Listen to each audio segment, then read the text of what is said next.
स्वागत करते। आज जो तुम्ही व्हिडिओ बघणार आहात तो एखाद्या रेसिपी संबंधात नाहीये किंवा त्यात एखादी रेसिपीही नाहीये, पण तुम्ही जर फिश लवर असाल, मासे खवय्ये असाल तर हा व्हिडिओ खास तुमच्यासाठी आहे। आदल्या दिवशी आमचं अचानक ठरलं की दुसऱ्या दिवशी सकाळी लवकर उठून उमरगावला जायचं, जे मुंबईपासून 159 किलोमीटर आहे आणि दमणपासून 30 किलोमीटर वरती आहे, जे स्वच्छ समुद्र किनारा, सुंदर रस्ते आणि सुकी मच्छी, ओली मच्छी याच्यासाठी खूप प्रसिद्ध आहे। आमचं आवडतं ठिकाण, तिथे जायचं ठरलं आमचं। सकाळी उठलो, निघालो। मला नेहमीप्रमाणे सवय फिरायला जाऊ, तिकडचे फोटो आणि क्लिप्स घ्यायची। त्याप्रमाणे मी फोटो घेत होती, व्हिडिओही जमा करत होती, पण असं काही विचार नव्हता की हा व्हिडिओ बनवायचा तुमच्यापर्यंत पोहोचवायचा। पण तिथे गेल्यावरती मस्त फिश बघितले, छान तिकडचा निसर्ग बघितला, स्वच्छ समुद्र बघितला। मग असं वाटलं की हे सगळे एक्सपिरियन्स मी तुमच्याबरोबर शेअर करावे, म्हणून मग मी जे छोटे छोटे क्लिप्स बनवले त्यातून मी छान एक व्हिडिओ बनवलाय। आय होप तुम्हाला तो नक्की आवडेल, नक्की बघा आणि आवडला तर लाईक करा, शेअर करा आणि चॅनल सबस्क्राईब करा। अशा प्रकारे आम्ही सकाळी 7:30 वाजता उमरगावला जाण्यासाठी निघालो।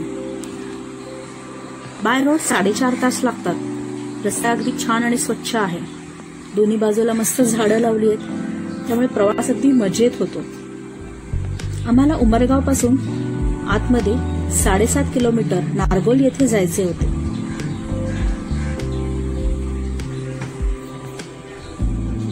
तलासरीनंतर रस्त्याच्या दोन्ही बाजूंना गावकरी बायका सुरती पापडी, सीताफळ, चिकू, बोरं अशा निरनिराळ्या भाज्या आणि फळं घेऊन विकायला बसल्या होत्या।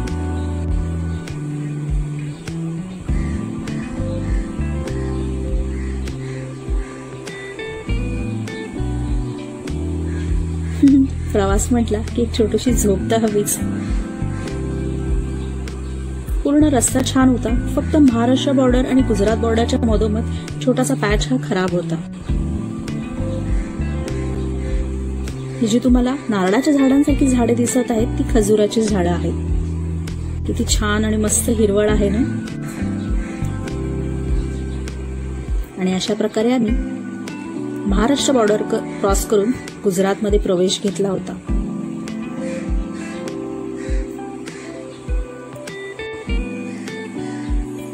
साधारण 4.5 तासांनी आम्ही आमच्या ठरलेल्या ठिकाणी म्हणजे माझ्या मिस्टरांच्या मित्राच्या घरी पोहोचलो, जे गुजराती माची म्हणजेच कोळी आहेत। बऱ्याच वर्षानंतर आल्यावर सगळ्यांना भेटून खूप छान वाटलं होतं।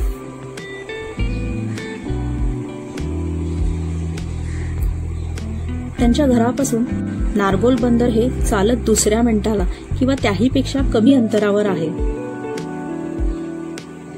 हे बघ, हे समोर आहे ते बंदर आहे आणि इथे मागे त्यांचे घर। इथे बंदरावर त्यांच्या बोटी उभ्या केलेल्या आहेत, जे त्यांचे उदरनिर्वाहाचे साधन आहे। या बोटींवरून ते बोंबील पकडण्यासाठी जातात।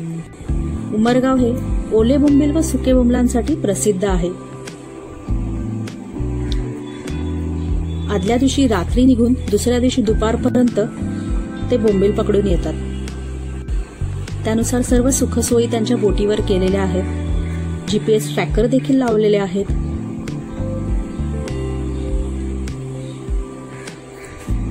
बोटींवरून बोंबील पकडून आणतात व इथे जवळच असलेल्या स्टोरेज रूम मध्ये स्टोर करतात आणि मुंबईहून व्यापारी येऊन ओले बोंबील किंवा सुके बोंबील घेऊन जातात।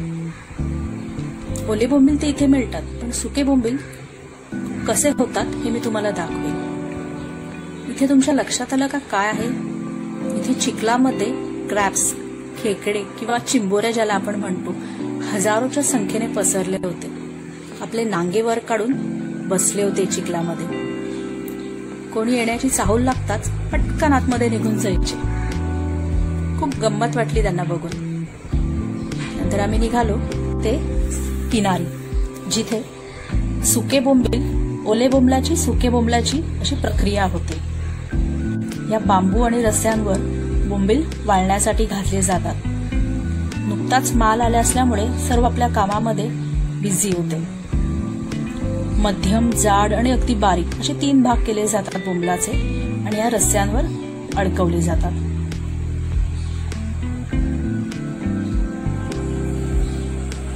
हा आहे जवळा.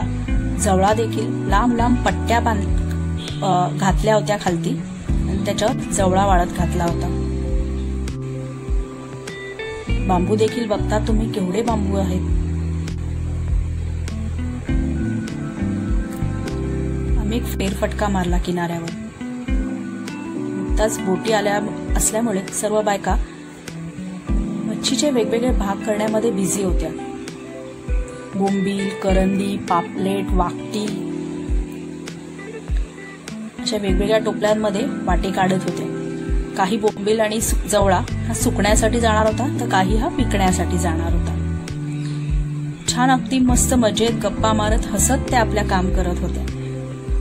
त्यांची भाषा आम्हाला कळत नव्हती, आमची भाषा त्यांना कळत नव्हती, पण आम्ही विचारलेल्या प्रश्नांची उत्तरं अगदी तुटक मुटक भाषेत मजेत सांगत होत्या. इथे आम्हाला छोटीशी सुरमई देखील दिसली होती, अर्थात ही मेलेली होती. हे बघा, हा जवळा आहे आणि त्याच्या मागे बांबूंवर ओले बोंबील वाळत घालणार आहे. एक छोटासा पफर फिश जो पाण्यात स्वतःचं रक्षण करण्यासाठी फुगवून घेतो स्वतःला.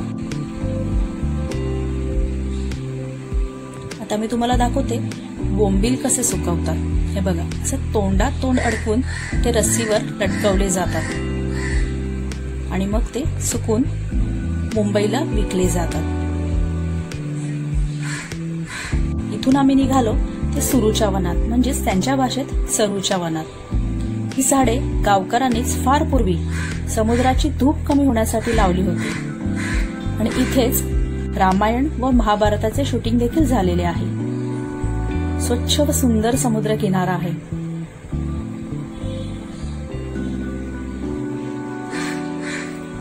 इथे निरनिराळे वॉटर स्पोर्ट्स देखील होते, अगदी मुबलक दरामध्ये.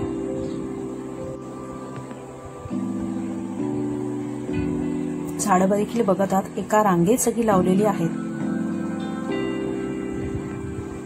थोड्या वेळ समुद्रावर फेरफटका मारून नंतर मी गेली ते सुरूच्या झाडांखाली लावलेल्या बाकडांवर बसायला. इतकं छान, शांत आणि प्रसन्न वाटल्या समुद्राकडे बघून.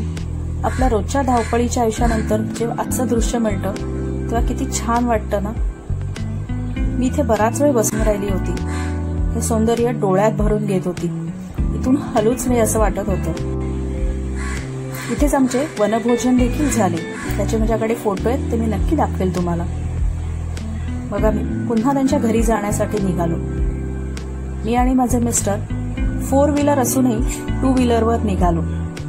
आम्हाला स्वतःच्या शहरात फिरताना 2 व्हीलरवर जेवढी मजा येत नाही तेवढी दुसऱ्या ठिकाणी गेल्यावर फिरायला मजा येते. रस्ता देखील छान होता. इथे आमच्या चेहऱ्यावर तुम्हाला मास्क नसतील दिसले, कारण तसे तिथे पेशंटही नव्हते, त्यामुळे काही भीती नव्हती. पण आम्ही बाकीच्या प्रिकॉशन्स नक्की घेत होतो.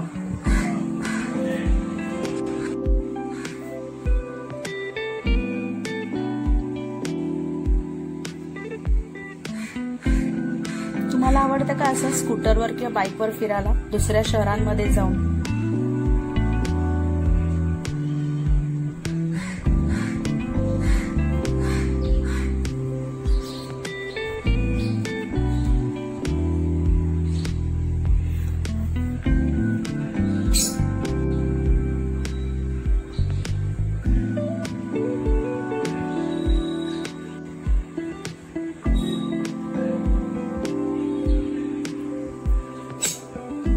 हे आमचे वनभोजनाचे फोटो.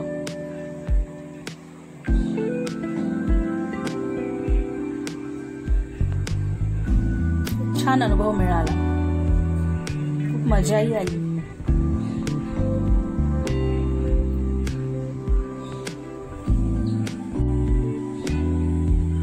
आणि अशा प्रकारे आमची छोटीशी नारगोलची ट्रिप होऊन आम्ही साधारण 5:30 वाजता परतीच्या प्रवासाला निघालो. पाय निघत नव्हता, पण दुसऱ्या दिवसापासून डेली रुटीन चालू होणार होतं, त्यामुळे निघावं लागलं. पण छान मस्त फ्रेश वाटत होतं, कारण रोजच्या धावपळीच्या आयुष्यात असा एक छोटासा ब्रेक नक्कीच हवा.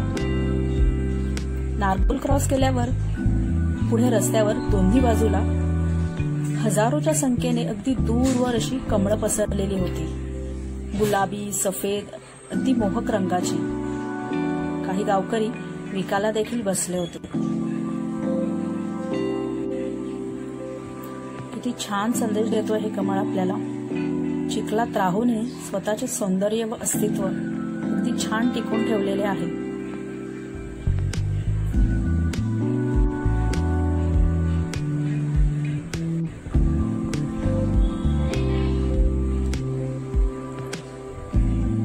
आणि अशा प्रकारे आमची नारगोलची ट्रिप संपली. कशी वाटली तुम्हाला? आवडली तर लाईक करा आणि नक्की नारगोलला जाऊन भेट द्या. खूप आवडेल तुम्हालाही. थँक्यू.